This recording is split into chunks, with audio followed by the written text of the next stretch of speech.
नमस्कार साथियों, सिर्फ नॉलेज चैनल में आपका बहुत बहुत स्वागत है। साथियों, हमारे दो कमेंट के विषय में दो कमेंट्स आए हैं, उन पे थोड़े आवश्यक हैं, उन पे बात करनी जरूरी है। पहला कमेंट है, अजय शुक्ला हैं। उन्होंने लिखा है कि सर, ड्राइवर गाड़ी जो लेकर आता है वही रास्ते में बोरियां काट कर और ये मतलब उनकी कालाबाजारी करते हैं, ये लोग उनको कम कर देते हैं। अजय शुक्ला जी ने ये बताया हुआ है। तो अजय शुक्ला जी, निश्चित तौर पर आपकी बात सही है और सरकार ने जो ये सिंगल स्टेप डिलीवरी की जो योजना स्टार्ट की है, इन्हीं चीज़ों के मद्देनजर, इन्हीं चीज़ों को देखते हुए ही की है। मान के चलिए कि एक अगर एफसीएस के गोदाम पर आता है, ट्रक आता है, उसके बाद में वो ट्रक जब ब्लॉक गोदाम पर पहुंचता है तो ये एक बीच में एक हैंडलिंग की दिक्कत होती है, इसमें कुछ भी हो सकता है। उसके बाद में वो गोदाम पर उतरता है, फिर वहां से पल्लेदारों द्वारा दोबारा चढ़ाया जाता है। ये एक लंबा प्रोसेस हो जाता है।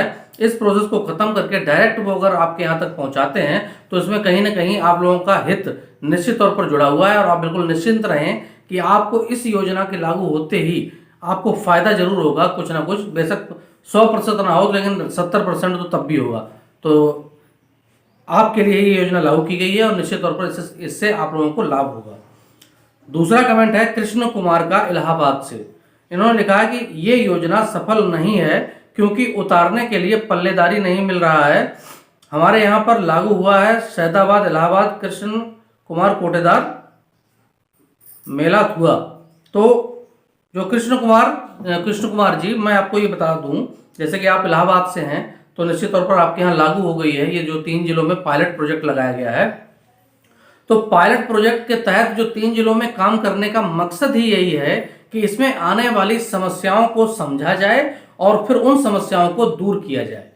ठीक है, आपने ये समस्या बताई है, इस समस्या को आप अपने जिला प्रशासन के सामने रखिए, आपने डीएसओ महोदय के सामने रखिए, इंस्पेक्टर जो हैं उनके सामने रखिए।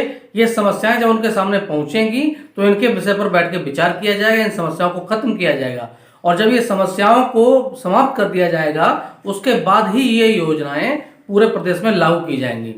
क्योंकि जैसा कि मैंने बताया था कि 3 जिलों में ये लागू हुआ है पायलट प्रोजेक्ट के तौर पर, इसलिए अभी इसकी खामियों को देखा जाएगा, उन खामियों में दुरुस्त किया जाएगा उन चीज़ों को, और उसके बाद में ही ये प्रदेश में लागू होगी जिससे कि सबको लाभ हो सके। तो कृष्ण कुमार जी, मैं आपसे यही कहूंगा कि जो भी समस्याएं आ रही हैं, इन समस्याओं को अपने अधिकारियों पर रखिए, उनको पूरी चीज़ों को बताइए। चलते हैं हम आज के वीडियो, जो मैंने आपको जो थंबनेल पे आपने देखा है, सीबीआई के बारे में जो बातें हैं, उन चीज़ों पर मैं चलता हूं। एक छोटा सा एक हमारे पास आदेश आया था, उसी आदेश के बारे में बात करूंगा। इस आदेश को मैं पहले पढ़ के आपको सुना देता हूं। इसमें जो है संभागीय खाद्य विपणन अधिकारी लखनऊ, इन्होंने भेजा है श्री एस के गौतम लीगल एडवाइजर के लिए, इन्होंने ये लेटर भेजा है और इस लेटर में उन्होंने ये लिखा है कि जो इस कार्यालय में दिनांक को प्राप्त हुआ, उक्त पत्र के माध्यम से आप द्वारा बिंदुवार सीबीआई जांच कराकर दोषी लोगों के खिलाफ कार्रवाई की जाने एवं खाद्यान्न घोटाले को रोककर केंद्रीय राजस्व के नुकसान को रोकने तथा खाद्यान्न घोटाले की एक जांच सीबीआई से कराने के संबंध में अवगत कराते हुए अनुरोध किया है।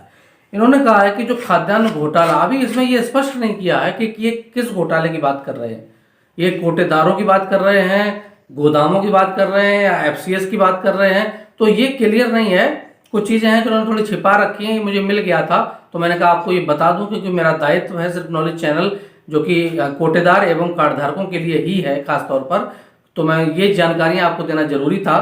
तो इसमें उन्होंने ये कहा है कि सीबीआई से जांच कराई जाए जिससे कि राजस्व घाटा कम हो और जो खाद्यान्न की जो कालाबाजारी है वो रुक जाए। ठीक है, आगे जो भी इसमें है ये कुछ भी स्पष्ट नहीं है। सीबीआई की बात थी तो मैंने कहा कि मैंने सोचा कि ये वीडियो बना दूं, जैसे आपको पता चले कि सरकार अब सीबीआई का भी सहयोग ले सकती है खाद्यान्न घोटाले में। तो ये एक बड़ी समस्या वाली बात है। समस्या क्या, ये थोड़ा एक ज़्यादा अच्छा भी है, ये ऐसी बात नहीं कि खराब है, ये बढ़िया चीज़ है कि जहाँ बड़े बड़े घोटाले हो रहे हैं अगर अधिकारी नहीं पकड़ पाते हैं तो किसी ऐसी संस्था से कराया जाए जो कि वास्तव में इसकी गहराई तक जाए, इनके कारणों को बताए। लेकिन इसी के माध्यम से मैं ये भी कहना चाहूँगा कि एक योजना चलती है हमारे गांव समाज में, ग्रामीण क्षेत्र में, जिसे बोलते हैं आंगनबाड़ी। आंगनबाड़ी के विषय में सरकार बिल्कुल नहीं सोच रही है। मैं खुद प्रत्यक्षदर्शी हूँ और मैं खुद इन चीज़ों को देखता हूँ कि किस तरीके से एक कीमती अनाज, कीमती पंजीरी और कीमती दलिया वगैरह सिर्फ जानवर खाते हैं, लेकिन सरकार ने आज तक इस तरफ 1% तक नहीं देखा है। पूरा का पूरा भ्रष्ट विभाग है ये, और इस विभाग में 1 पैसे का भी काम नहीं होता। 1-2% की नहीं कह सकता, कोई ईमानदार हो वो लोग करते होंगे, लेकिन ये ज्यादातर ये विभाग ही भ्रष्टाचार में तह तक पूरे गर्दन तक गड़ा हुआ है। लेकिन इस तरफ सरकार का कोई ध्यान नहीं जा रहा है। तो मैं यही चाहूंगा कि इस तरफ भी सरकार का ध्यान जाए। जिस तरीके से कोटेदारी व्यवस्था को सरकार ने एकदम जनता के लिए एकदम बेहतरीन कर दिया है, जनता को राशन मिल रहा है, उसी तरीके से इन पर भी ध्यान दें। तो मैं अगले वीडियो तक मैं आपसे दोबारा मिलूंगा कोई नई जानकारी के साथ। मैं अनुपम दीक्षित, बहुत बहुत धन्यवाद।